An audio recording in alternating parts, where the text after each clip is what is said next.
Terima kasih Anda masih bersama kami. Bagi Anda yang baru saja bergabung, kami hadirkan kembali 3 berita utama hari ini.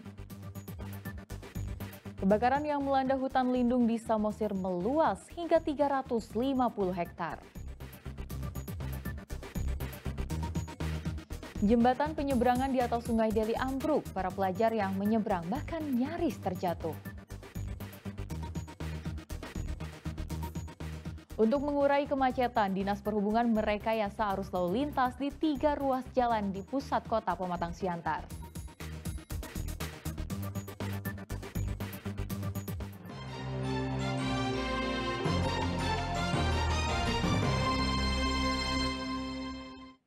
Untuk mengurai kepadatan di pusat kota Pematang Siantar, Dinas Perhubungan merekayasa arus lalu lintas di 3 ruas jalan yaitu Jalan Cipto, Jalan Sabang Merauke, dan Jalan Wahidin.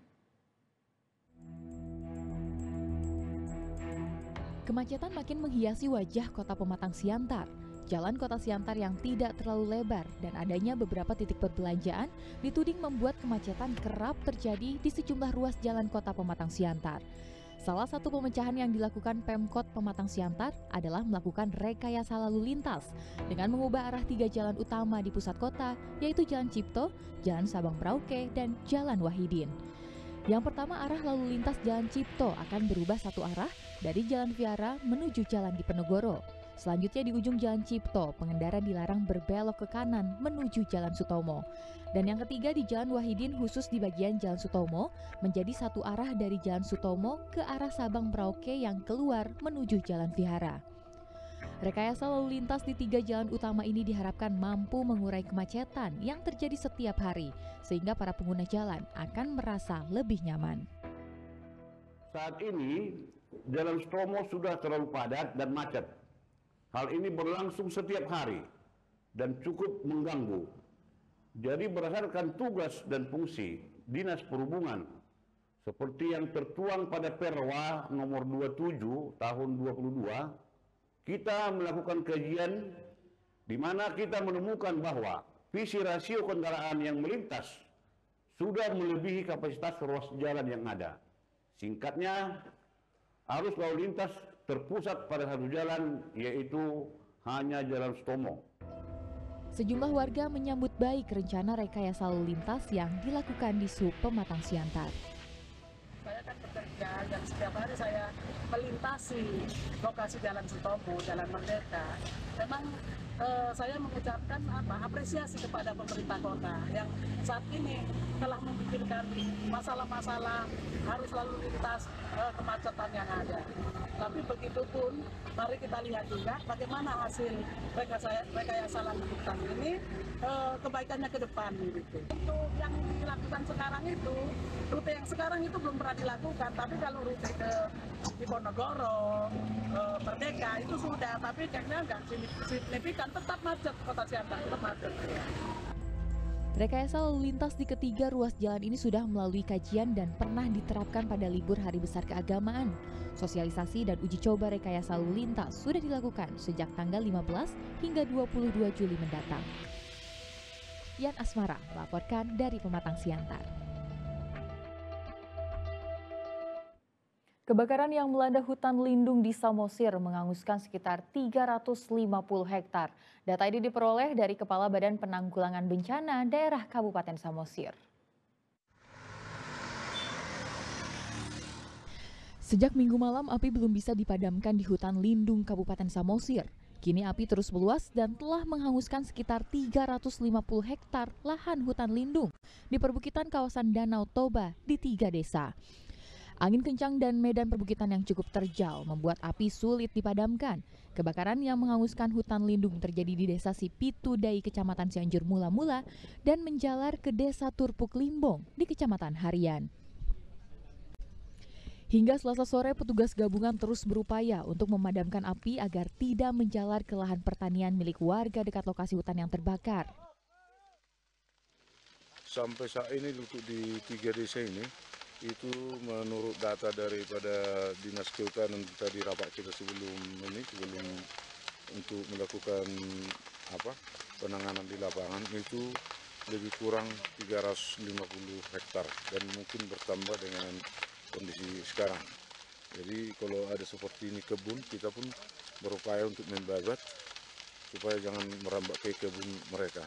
Itu mungkin upaya yang kita lakukan sampai sekarang dalam penanganan. Api pertama kali muncul di hutan lindung Siarubung pada Minggu malam lalu. Hingga kini petugas masih terus dikerahkan untuk melakukan pemadaman karena kebakaran belum juga bisa dipadamkan. Bahkan titik api masih terus bertambah. Alat pemadam dan alat pemukul api juga disiagakan di dekat rumah warga. Yan Asmara melaporkan dari Kabupaten Samosir. Marharowan Bolon atau gotong royong dilakukan masyarakat dan Pemkab Simalungun untuk membenahi jalan di pelosok desa di Kabupaten Simalungun. Akses jalan bisa dinikmati warga untuk membawa hasil pertanian ke kota kabupaten.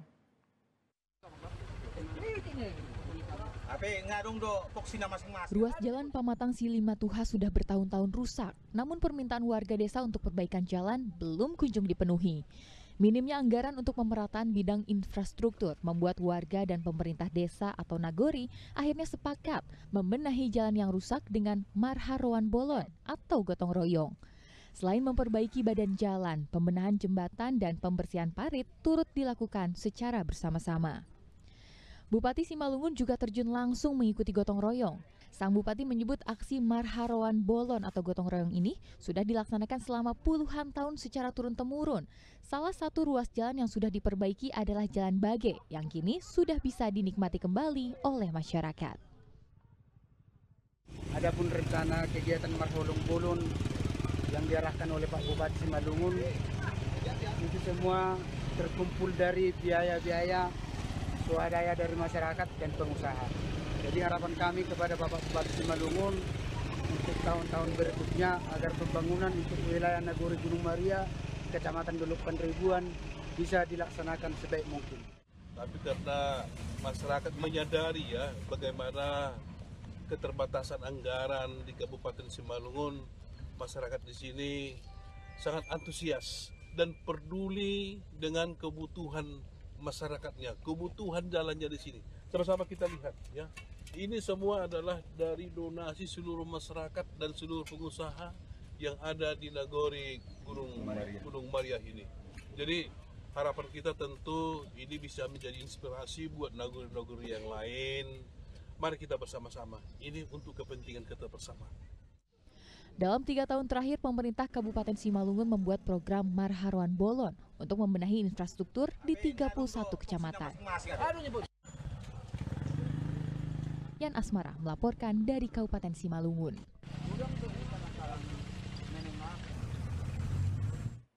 Salah satu kekurangan universitas sebagai garda terdepan pencetak generasi bangsa adalah kesenjangan pengetahuan teori di kampus dan pengalaman praktis di dunia usaha. Kesenjangan inilah yang dijembatani dengan sharing pengalaman praktisi bisnis di kampus USU Medan.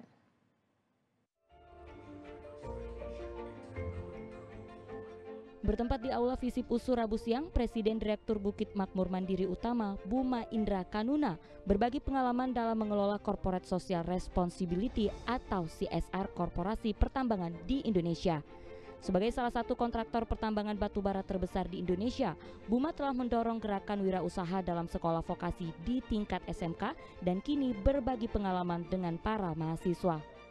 Ya, harapan saya mungkin sebagai mahasiswa saya pikir di kampus sudah mempeloreh banyak ilmu dan saya yakin lebih dunia industri akan lebih membantu memperkaya mereka, memperkaya mahasiswa yang akan terjun untuk menghadapi bagaimana sih memberikan nilai tambah yang lebih baik lagi terhadap program-program yang ada di perusahaan gitu.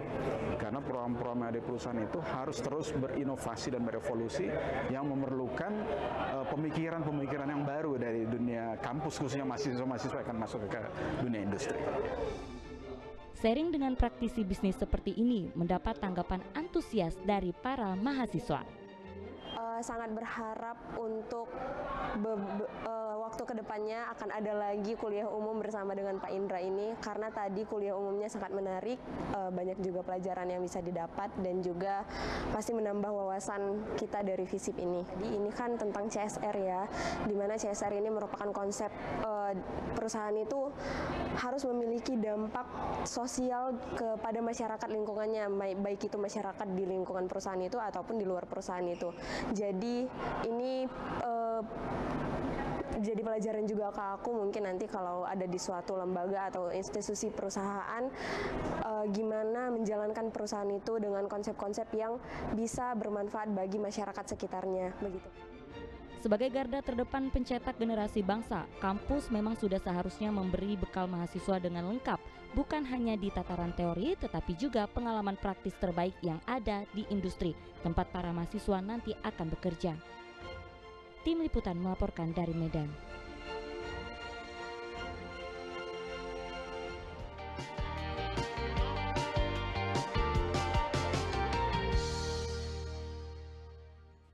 Dan laporan tersebut mengakhiri berita Medan hari ini. Saya Tia Anissa, berterima kasih atas perhatian dan kebersamaan Anda. Selamat beraktivitas dan sampai jumpa.